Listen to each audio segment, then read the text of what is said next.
উঠোনের অবস্থাটা দেখো, উঠোন আমার বাড়ি।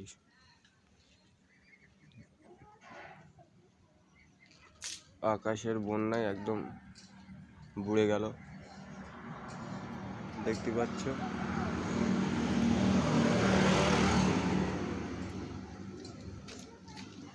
যদি ওই গাড়ির ঘরটা উঁচু আসছে বলে গাড়ির ঘরটা বুড়িনি।